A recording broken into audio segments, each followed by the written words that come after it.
Halt heart या कार्यक्रमामध्ये आपण हृदयरोग तज्ज्ञ डॉक्टर अनुपम शाह, डॉक्टर प्रमोद पवार आणि डॉक्टर विवेक अंभोरे यांच्याकडून मार्गदर्शन घेणार आहोत. डॉक्टर आपल्या कार्यक्रमामध्ये आलेले आहे. डॉक्टर आपलं मनापासून स्वागत आहे. नमस्कार. प्रेक्षकांनो, डॉक्टरांची अगदी थोडक्यात ओळख करून देते. डॉक्टर अनुपम शाह हे MD medicine, DNB cardiology, interventional cardiologist असून सोलापूर येथील doctor Anupam Shah heart clinic येथे ते कार्यरत आहेत. तसेच डॉक्टर प्रमोद पवार हे DM कार्डिओलॉजिस्ट असून pulse cardiac and vascular clinic Solapur आणि ACS हॉस्पिटल येथे ते कार्यरत आहेत. आणि डॉक्टर विवेक अंभोरे हे MBBS MD इन मेडिसिन आणि DNB कार्डिओलॉजिस्ट कन्सल्टंट इंटरव्हेन्शनल कार्डिओलॉजिस्ट आहेत. तसंच त्यांनी नागपूर येथील Indira Gandhi government medical college येथे ते सिनियर रेसिडेंट असून तिथे देखील त्यांनी प्रॅक्टिस केलेली आहे. तर आज आपण एकंदरीतच हार्ट फेल कसं टाळावं या विषयावर डॉक्टरांकडून मार्गदर्शन घेणार आहोत. डॉक्टर अनुपम शाह, सुरुवातीला आपल्या प्रेक्षकांना हार्ट फेल म्हणजे नेमकं काय आहे यावर आपण मार्गदर्शन करा. हार्ट फेल हा शब्द जो आहे तो मिसनॉमर आहे. हार्ट फेल म्हणलं तर लोकांना असं वाटतं की सडनली हार्ट बंद झालेलं आहे, पण ते हार्ट फेल म्हणलं बंद व्हायचं नाही. जे हार्टचं फंक्शनिंग जर कमी झालं तर आपण त्याला हार्ट फेल्युअर म्हणतो.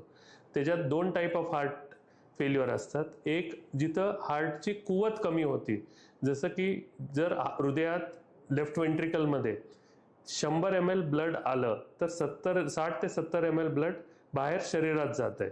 30 ते 40 ml ब्लड लेफ्ट वेंट्रिकलमध्ये राहते. जर त्याची कॅपॅसिटी पंपिंगची कमी झाली तर आपण त्याला सिस्टॉलिक हार्ट फेल्युअर म्हणतो. ते हार्ट कुवत कमी झाल्यावर हार्टचं फंक्शनिंग कमी झालं, ह्याला फेल्युअर म्हणतो आपण. दुसरं, एक वयाप्रमाणे हार्ट आपलं स्टिफ होतं. त्याचं प्रेशर्स, हार्टचे प्रेशर्स वाढलेले असतात. ते स्टिफ झाल्यामुळं हृदयाचं प्रेशर्स आतले वाढलेले असल्यामुळं पेशंटला दम लागणं, श्वास घ्यायला त्रास होणं, चालताना दम लागणं, हे पण ह्याला आपण डायस्टॉलिक हार्ट फेल्युअर म्हणतो. हे जे वेगवेगळे कारण असतात ते नेक्स्ट ह्याच्यात आपण समजून घेऊया. डॉक्टर प्रमोद, हार्ट फेल म्हणजे काय असतं हे डॉक्टर अनुपम यांनी सांगितले, पण हार्ट फेल होण्याची नेमकी कारणं काय आहेत? हार्ट फेल का होतं आणि हार्ट फेल मधील तथ्य कोणती आहेत? तर हृदय फेल होणं यामागची मुख्य जी कारणं आहेत त्यात 70% लोकांना उच्च रक्तदाब किंवा हाय बीपीचा आजार जो म्हणतो हा प्रकर्षाने जाणवतो. त्यामुळं हृदयविकारात हार्ट फेल होण्यामागं हाय बीपीचा आजार सर्वात महत्वाचा असून हाय बीपीमुळे हृदयाची लवचिकता कमी ज्यावेळी होते त्यावेळी दम लागण्याची आणि हार्ट फेल होण्याची सुरुवात होते. तर दुसरं मुख्य कारण म्हणजे हृदयाच्या रक्तवाहिन्यांचे ब्लॉकेज किंवा हार्ट अटॅक. तर 50% लोकांना हार्ट फेलमध्ये ब्लॉकेजेसचा किंवा अटॅकचा त्रास असतो. त्यामुळं ज्या हृदयाच्या हिस्स्याला रक्तपुरवठा कमी होतो तो भाग कमी काम करत असल्यामुळं पंपिंगचं काम कमी होतं आणि हार्ट फेल व्हायला सुरुवात होते. अशाच 30 ते 40% लोकांमध्ये शुगर किंवा मधुमेह आणि किडनीचे आजार हे देखील कारण आपल्याला आढळून येतात.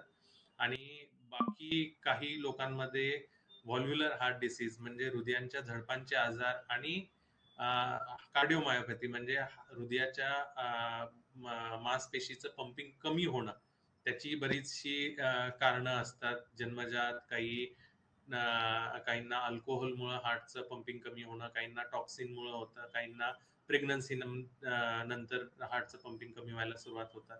अशी विविध कारणं हार्ट फेल होण्याची आहेत. नक्कीच. उच्च रक्तदाब असेल किंवा डायबेटीज किंवा व्यसन आणि हीच खरी कारणं आहेत ज्यामुळे हार्ट फेल होण्याचं प्रमाण देखील वाढलंय. डॉक्टर विवेक, हार्ट फेलची लक्षणं कोणती आहेत? तर हार्ट फेल होण्यामागचे प्रमुख लक्षणे, जसे आपण हे सध्या कॉमन पब्लिकसाठी घेतो, तर त्यांना समजायला पाहिजे की हार्ट फेल होण्यामागची लक्षणे कोणती आणि त्यांनी डॉक्टरांना केव्हा सल्ला घ्यायला पाहिजे आणि डॉक्टरांकडे केव्हा जायला पाहिजे. जसे श्वास लागणे, धाप लागणे, चालता फिरताना दम लागणे, पायरी चढताना दम लागणे, नव्याने हा जे त्रास उद्भवतात जे की पूर्वी पेशंटला जाणवत नव्हते, आता एवढ्यात त्यांना जाणवायला लागले, असे त्रास किंवा पायाला सुजन येणे, दोन्ही पायाला सुजन येणे, अँकलच्या भोवती सुजन राहणे, है ना, दम लागणे, धाप लागणे, सोबत सोबत थकवा जाणवणे जो की पूर्वी जाणवत नव्हता, आता एवढ्यात 10-15 दिवसात, महिन्याभरात किंवा वर्षात पेशंटला जाणवत आहे, थकवा जाणवत आहे 1 वर्षानंतर. आणि खोकला येणे, सारखा खोकला येणे किंवा मग कोरडा खोकला असणे. जो खोकला वाढतो जेव्हा पेशंट झोपायला जातो, लाय डाउन पोझिशनमध्ये होतो, त्यावेळेस हा खोकला वाढतो. कधी-कधी खोकल्यासोबत एक पिंक कलरचा स्पुटम ज्याला आपण म्हणतो, अशा प्रकारचा खोकला सुद्धा येणे, कफ पडणे, तर हे हार्ट फेल्युअरचे लक्षणं असू शकतात. म्हणजे ज्यांना ज्यांना ही लक्षणे दिसतात त्यांनी लगेचच डॉक्टरकडे जाऊन योग्य उपचार घेणं देखील तितकंच महत्त्वाचं आहे. पण हार्ट फेल होण्याचा धोका नेमका कोणाला आहे डॉक्टर अनुपम? काही आजाराच्या कारणामुळं हृदय फेल होतो. पण त्याच्याबरोबर काही असे कारणं असतात, जसं की आपलं वजन खूप वाढलेलं असेल, स्थूलता असेल, तर हार्ट फेल्युअर होतो. शुगर असलेल्या लोकांना हार्ट फेल व्हायची शक्यता लवकर असते. बीपी ज्यांचं खूप वर्षापासून कंट्रोलमध्ये नसलं, त्यांचं हृदय थिक होतो आणि त्यांनी मग हार्ट फेल्युअरमध्ये जातात. जे लोकं अल्कोहोल कन्झम्पशन खूप जास्त प्रमाणात करतात, त्या लोकांना हार्ट फेल व्हायची शक्यता जास्त असते. स्मोकिंग, टोबॅको, डाएट न कंट्रोल करून ओबेसिटी वाढणं, ह्या सगळ्या कारणामुळं हार्ट फेल्युअरचे लक्षणं लाईफस्टाईलमुळं वाढू शकतात. डॉक्टर प्रमोद, हार्ट फेलचं निदान कसं केलं जातं? म्हणजे कोणत्या टेस्ट करायच्या असतात का? ज्यावेळी आपण एक्झामिन करतो पेशंटला, त्यावेळी पायाच्या घोट्याच्या शेजारी असलेली सूज, गळ्याच्या नसांमध्ये नसा फुगलेल्या दिसून येतात आणि जर स्टेथोस्कोपच्या साहाय्याने ऑस्कल्टेट केलं तर फुफ्फुसाच्या खालच्या भागामध्ये श्वासाचं जे आवाज येतो तो घरघर असा आवाज चालू झालेला असतो आणि त्याबरोबर या गोष्टींची कन्फर्मेशन करण्यासाठी आपण रक्त तपासणी करतो, ज्याला NT-proBNP, एन टर्मिनल बी टाईप नायट्रोयुरेटिक पेप्टाइड, ही रक्ताची तपासणी केल्यानंतर त्या हार्ट फेलियरचं निदान होऊ शकतं. इको आणि एक्सरेच्या साह्याने हार्ट फेल होण्यामागची कारणं, जसं व्हॉल्वचा आजार आहे का, हार्टचं पंपिंग कमी झालेलं आहे का, हृदयाची लवचिकता कमी झालेली आहे का, या सर्व गोष्टींची खात्री या तपासणीतून केली जाते आणि त्यानुसार हार्ट फेलियरचं परिपूर्ण निदान केलं जातं. डॉक्टर विवेक, सर्वात महत्त्वाचा प्रश्न जो सध्या अनेकांना पडला असेल की हार्ट फेलवर उपचार केलं जाऊ शकतं का? नक्कीच हार्ट फेलवर उपचार केला जाऊ शकतो. हार्ट फेलवर उपचार करणे म्हणजे त्यांच्या प्रत्येकाच्या सिम्प्टम्सनुसार ह्या सगळ्या इंडिव्हिज्युअलाइज्ड मॅनेजमेंट केल्या जाऊ शकते. प्रत्येकाचा हार्ट फेल्युअरचे कारण वेगवेगळे असू शकतात.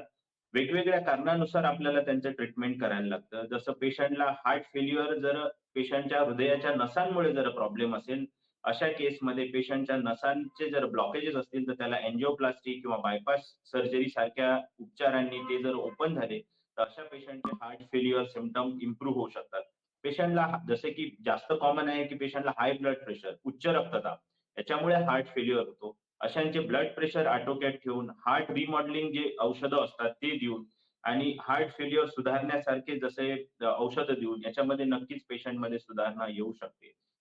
सगळ्यात महत्त्वाचं म्हणजे डायबिटीज, उच्च रक्तदाब कंट्रोलमध्ये ठेवणे किंवा मग डिस्लिपिडेमिया, ब्लडमध्ये कोलेस्टेरॉलचं अति जास्त झालेलं प्रमाण याला आटोक्यात ठेवणे.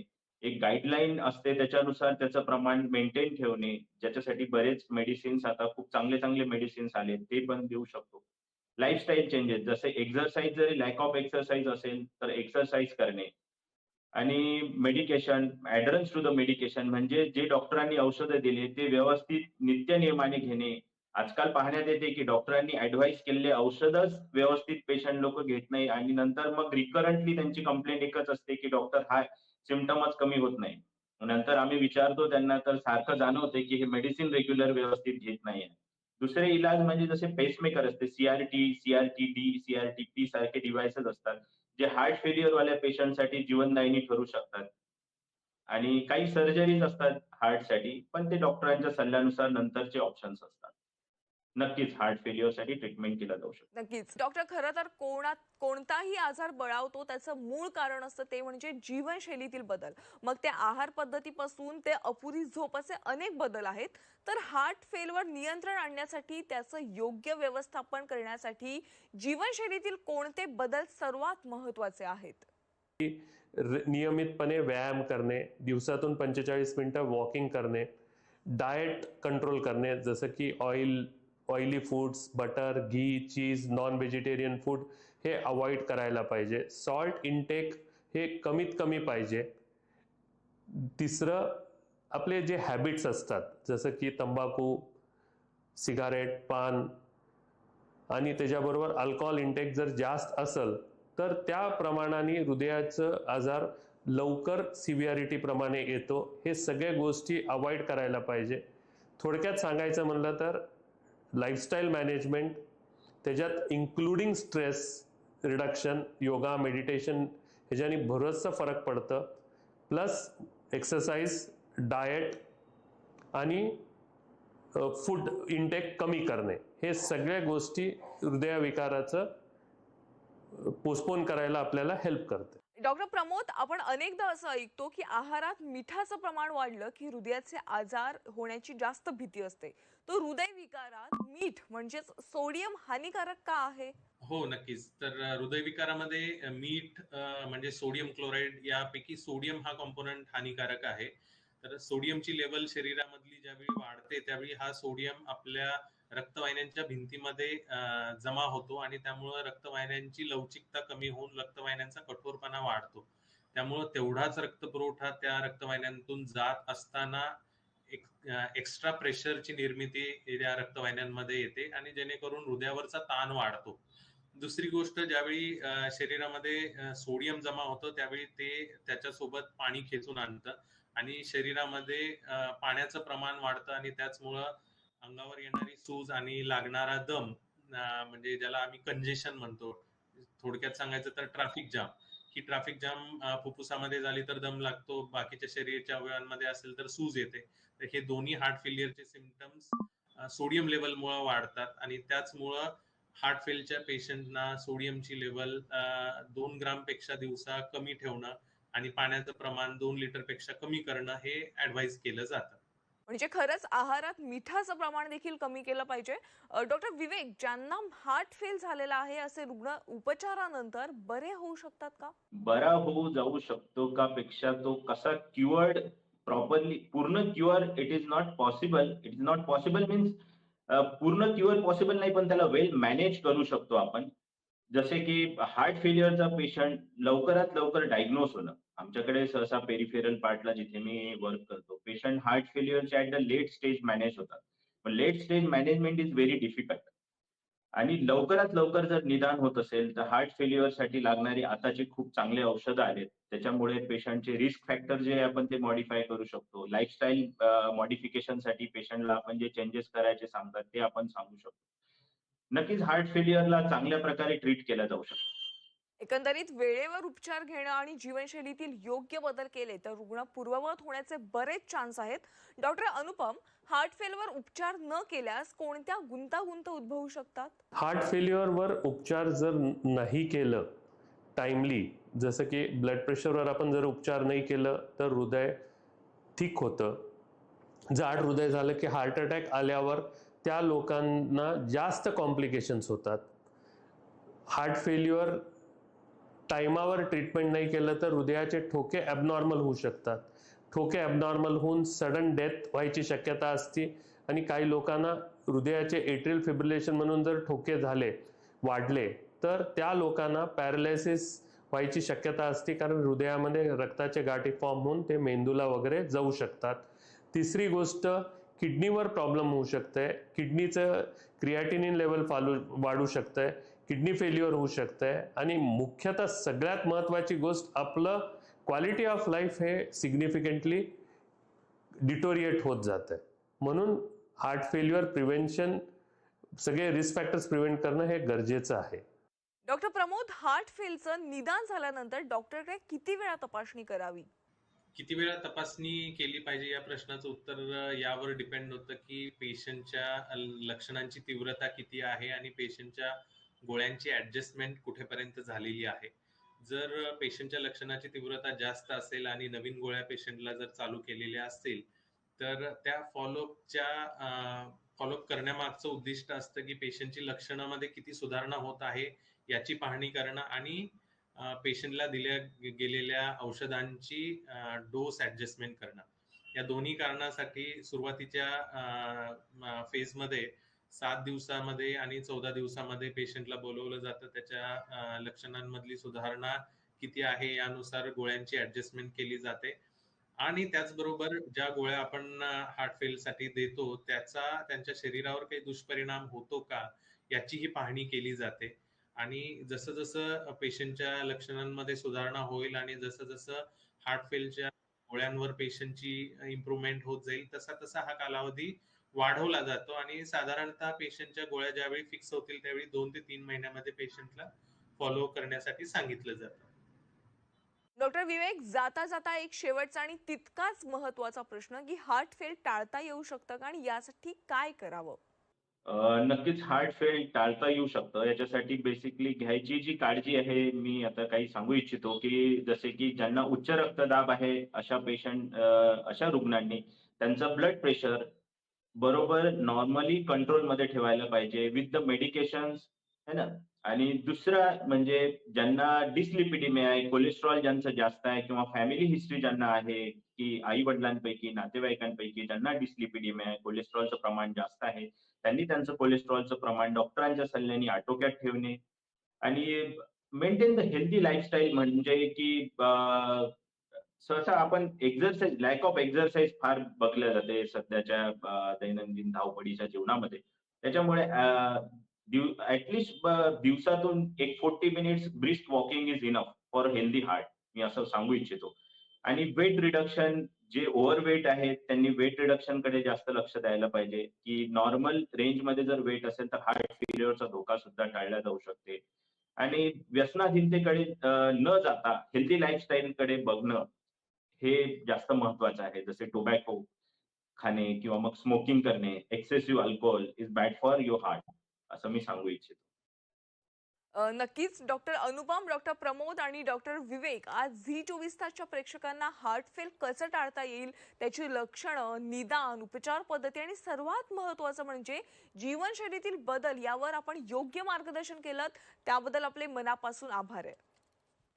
नमस्कार. झी 24 तासच्या आणि USBच्या विशेष कार्यक्रमामध्ये वेळ झाली आज इथेच थांबण्याची. त्याच्या घडामोडींसाठी तुम्ही पाहत राहा झी 24 तास.